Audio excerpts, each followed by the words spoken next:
Good morning, and welcome once again to another opportunity for us to learn wisdom for the age. As we continue to go through Proverbs chapter 6, well, let me just remind you, at the root of all wisdom, we go back to chapter 1, it says, the fear of the Lord is the beginning of wisdom. As we build our relationship with God through Jesus Christ, as we concentrate on doing the things He's called us to do, then we can be sure we will grow in our wisdom and understanding, and we'll live better lives. We'll have better lives because we have chosen to follow Him. So we're going to be in Proverbs chapter 6 this morning. And we're going to read through the first 19 verses. And there's three main sections in this, three main points that the author of Proverbs, Solomon's going to give to us. The first one is the danger of debt. This one will be familiar to anybody who's seen Dave Ramsey, heard Dave Ramsey on the radio. It's his favorite verse out of Proverbs, I think.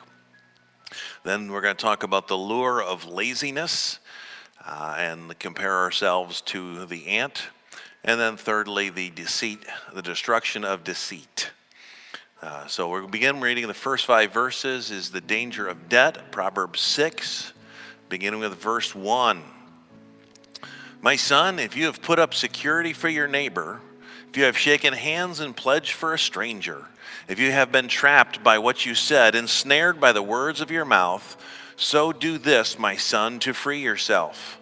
Since you have fallen into your neighbor's hand, go to the point of exhaustion and give your neighbor no rest. Allow no sleep to your eyes, no slumber to your eyelids. Free yourself like a gazelle from the hand of the hunter, like a bird from the snare of the fowler.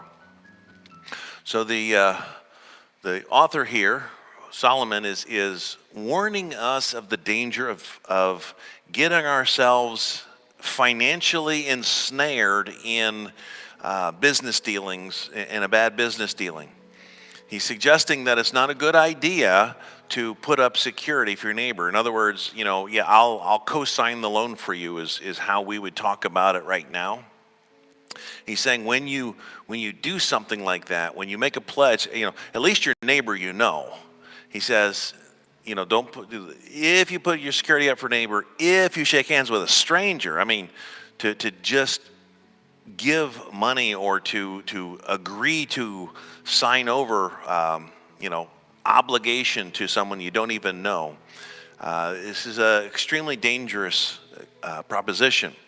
And so the writer here is warning us that we need to be careful. This should be something that's done with much thought and probably some investigation before you even get into it. But if you find yourself involved in that, if you have debt, you go out and you buy a car and you get a loan, you whatever it might be, then the way that you should think about debt is you should do what you can to get rid of that. And he talks about how you get trapped by your words, by your pledge. Now notice the assumption is if you've given your word, you're going to do it, right? So you're going to follow through with that. Because at this point, you've made a pledge, and unless that person who holds that pledge releases you of that debt, then that's your debt to pay. And so this is something we need to take very seriously. He says, if you do these things, it could cost you a bunch. If you don't deal with it, if you don't make sure and be aggressive with it, it's going to end up costing you a bunch. Now remember, in Israel, you weren't allowed to lend to your brother in the nation. You couldn't charge interest if you lent to a fellow Israelite. You could charge interest to a foreigner, though. But he says, if you find yourself ensnared by this, then what you need to do is aggressively, and we're talking aggressive, to get yourself released. Notice the words he uses. He says, go to the point of exhaustion. In other words, press this thing as hard as you can until you're exhausted. Give your neighbor no rest. Just continue to work with him and do the things, whatever you can to make it right. Allow no sleep, no slumber. The whole point here is this aggressive attack, what Ramsey calls gazelle intensity from verse 5 there, that just like a gazelle escaping from a hunter, a bird escaping from a snare, it's a got to get it done in the moment here. And the reality of it is, people who have had the ability, who have taken this kind of an attitude and didn't have very much debt load, when tragedy strikes like this COVID thing, those people tend to be in better shape financially. They're going to make it through okay because they've been able to put money back.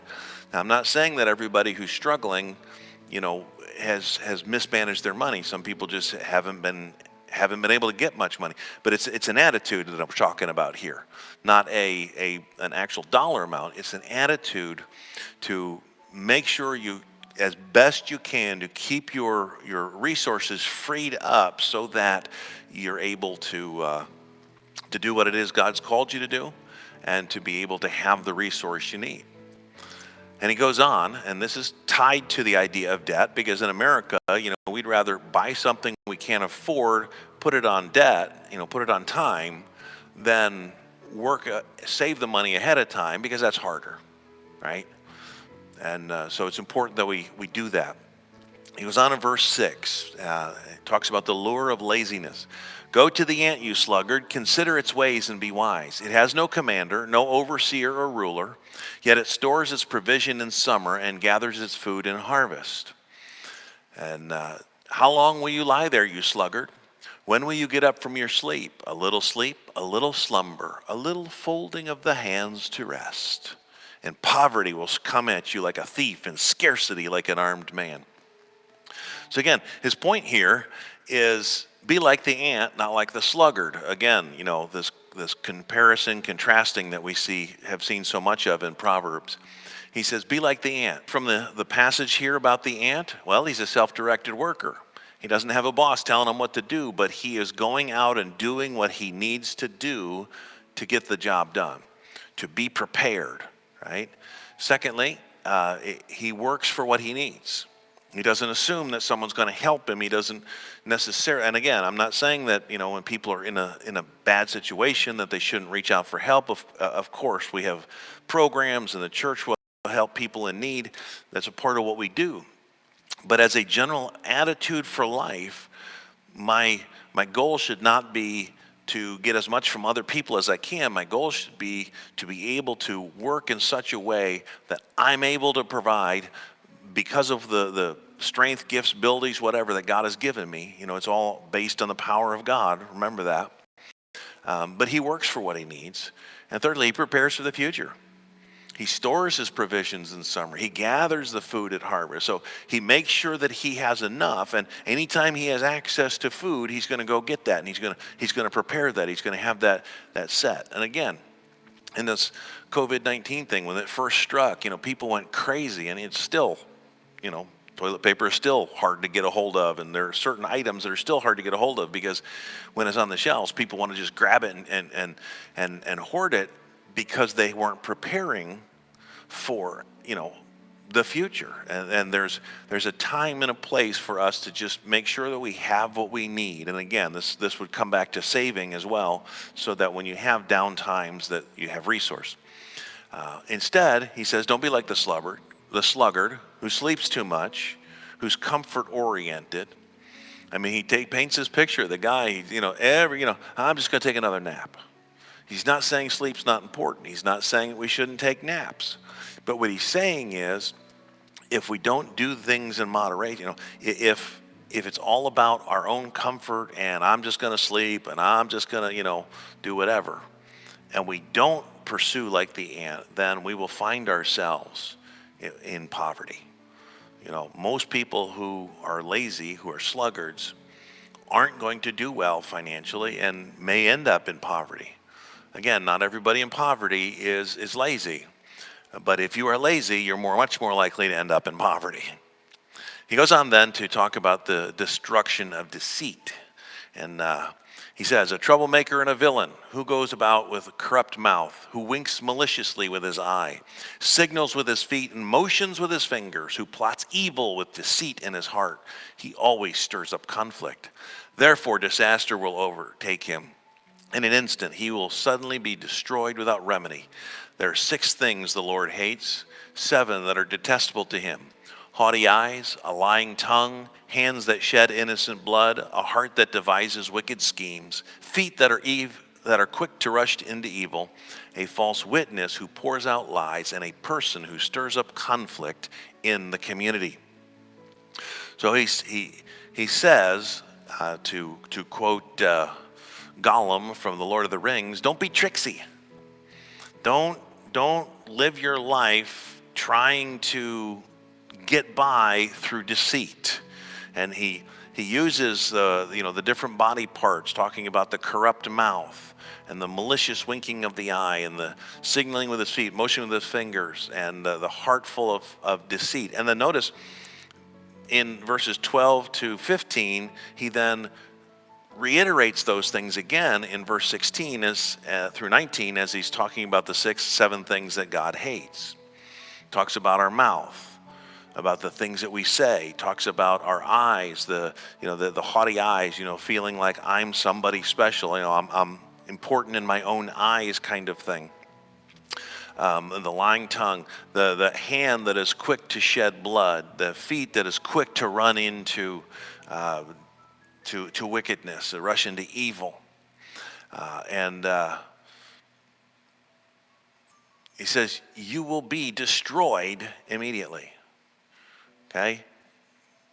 At some point, there will be a quick, a sudden destruction that is likely to come on a person like this. And then the last thing there he talks about is being a false witness. Again, back to the idea of the mouth. The one who stirs up conflict. It says the one who pours out lies, who bears false witness, person who stirs up conflict in the community. This is something that God hates because God values community. He set us up as a family. He set us up to be together as the family of God. And so anything that we do that might tear down that sense of community, God hates. Just as much as he hates, these other things that he lists. So I know we kind of went through that pretty fast through those 3 different things, but the 3 things that he's saying to us this morning: beware of debt. If you get in debt, get out of it as quick as you can. Secondly, don't be lazy. Be like the ant. Work hard, and don't be too attached to your sleep and your comfort.